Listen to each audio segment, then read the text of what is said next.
Xin mời hai MC về trên sân khấu về cầm. Mời hai MC.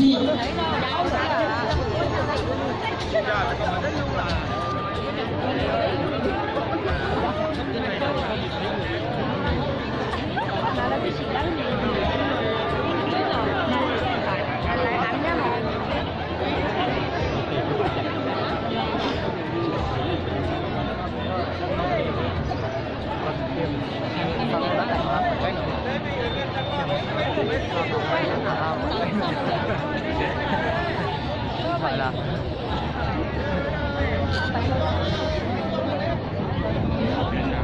có lúc bò là ai kia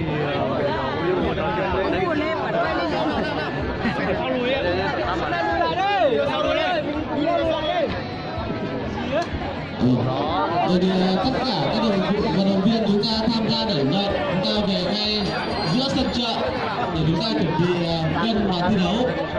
Đấy là cái tất cả này như em nhé. Tất cả các vận động viên tham gia thi đấu đẩy vận ở lễ hội đầu vào dân tộc Mông xã Cùng Vài năm 2019 chúng ta tập trung ở giữa sân chợ để chúng ta cân để chuẩn bị thi đấu để đảm bảo thời gian thi đấu trong buổi sáng ngày hôm nay. Vì tất cả các vận động viên đã đăng ký tham gia đẩy gậy ở lễ hội, chúng ta sẽ tập trung ở giữa sân chợ để chúng ta bốc thăm thi đấu.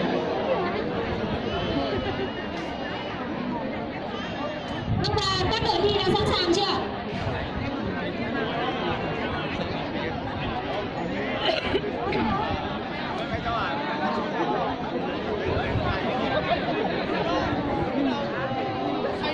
Tổ chức sẽ tiến hành chấm điểm các đội từ công đoạn hãy hô cho tới khi hoàn thành các sản phẩm. Sẽ chấm điểm từ công đoạn xay hô cho tới khi hoàn thành sản phẩm. Vâng, và để đảm bảo cho các phần thi được diễn ra một cách suôn sẻ nhất thì các khuôn viên thi này các đội thi thì có các đồng chí phóng viên báo đài tác nghiệp thì mới được vào khu vực để ghi hình với đi. Ngoài ra phóng viên cũng hiểu du khách và các bạn ra đến các cái con đội thi. Các đội thi đã kiểm tra xong hết trang phục của mình chưa?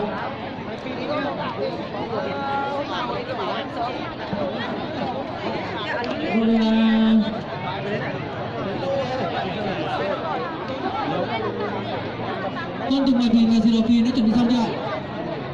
Con Thúy Vui chuẩn bị xong chưa? Con Băng Á Tìm Phố Bỉ xong chưa? Con Ưng Chu Phìn và Tả Lá xong chưa? Con Bản Thăng Lao Trải xong chưa?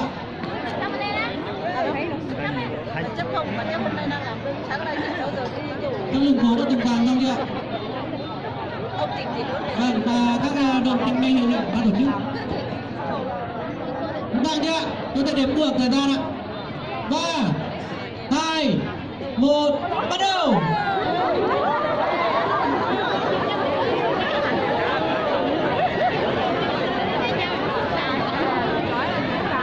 Một nữa ban tổ chức yêu cầu tất cả các khán giả chúng ta cùng đứng ở trên sân khấu, chúng ta xuống phía sân ạ.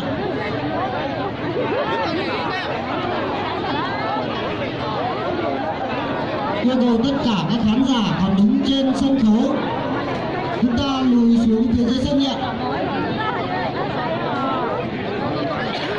Kính thưa đại biểu khách quý, thưa toàn thể quý khách, bà con, chúng ta đã được nói phần thi thực hiện các điều viên ở các trường nào có đang làm đến. Đó là phần thi tay hô.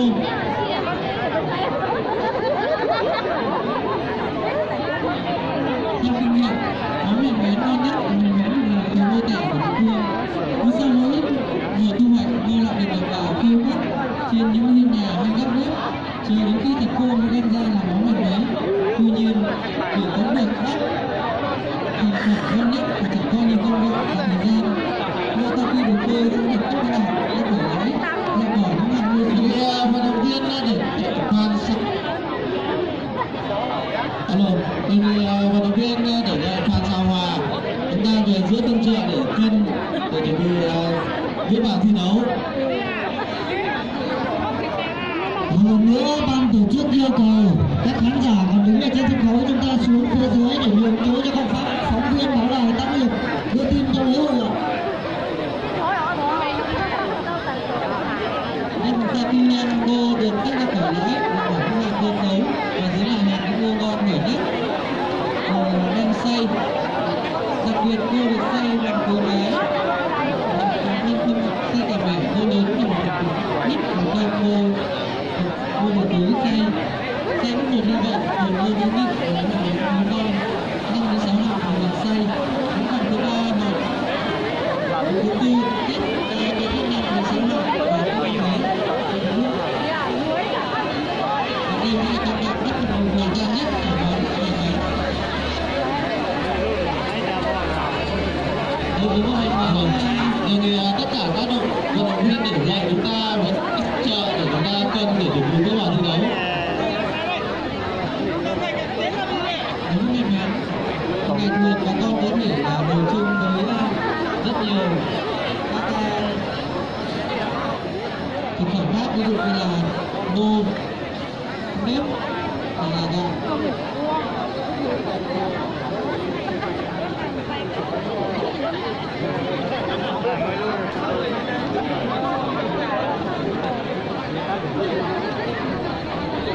Nhưng mà sau khi các bạn tay ngô xong thì ngô sẽ được lên sàn để mình bỏ nước mặn và sàn sau đó bỏ niêu tre hoặc mây ra bắt đầu công đoạn đào bột.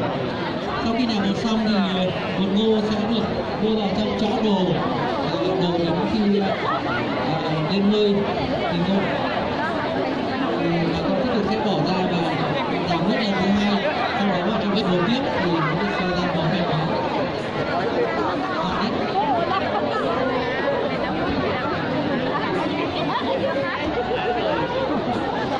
Và cuộc thi đối với lễ này sẽ có tiêu chí chấm điểm như sau: ứng viên cùng 2 điểm, lượng tin và 4 điểm, trưng bày đẹp, thuyết trình sản phẩm ngay 6 điểm và chất lượng sản phẩm ngon là quan trọng nhất.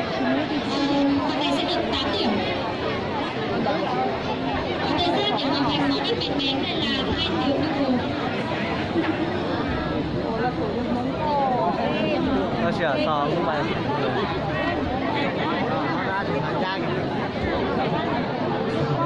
mà cuộc tranh này của chị kia ra đây là đấy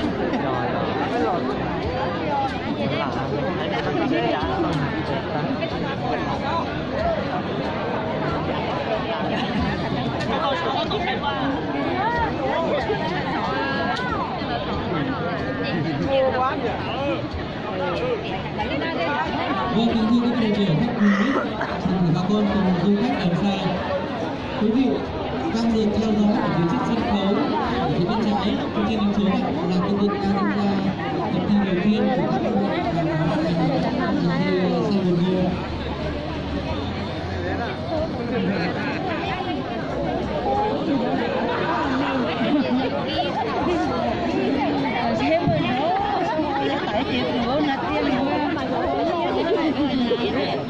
Đây là một tí. Các điều để đảm bảo cho thời gian của dân tộc của đồng thời đối với các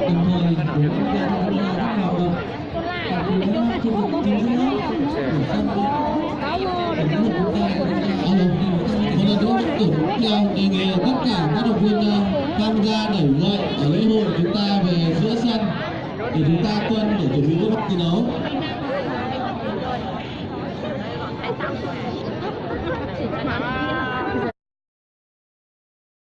Sân khấu và Thị Mỹ là nghệ nhân đến từ ban nghệ thuật sẽ gửi đến cho chúng ta một bài hát giao duyên.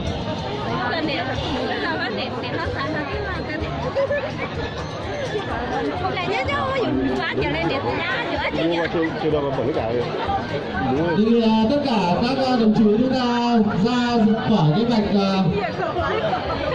vòng tròn.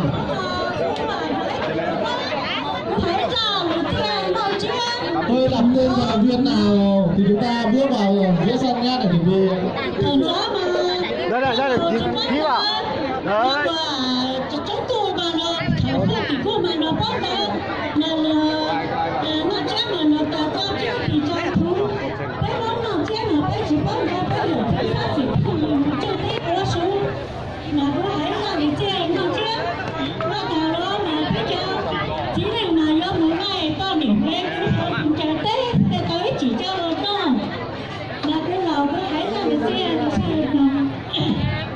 Nhanh nhẹ lên nhỉ. Cố lên.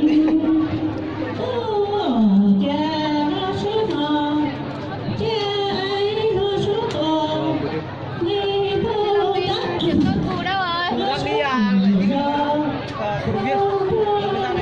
Thôi mình con chủ trì mà. Cố lên.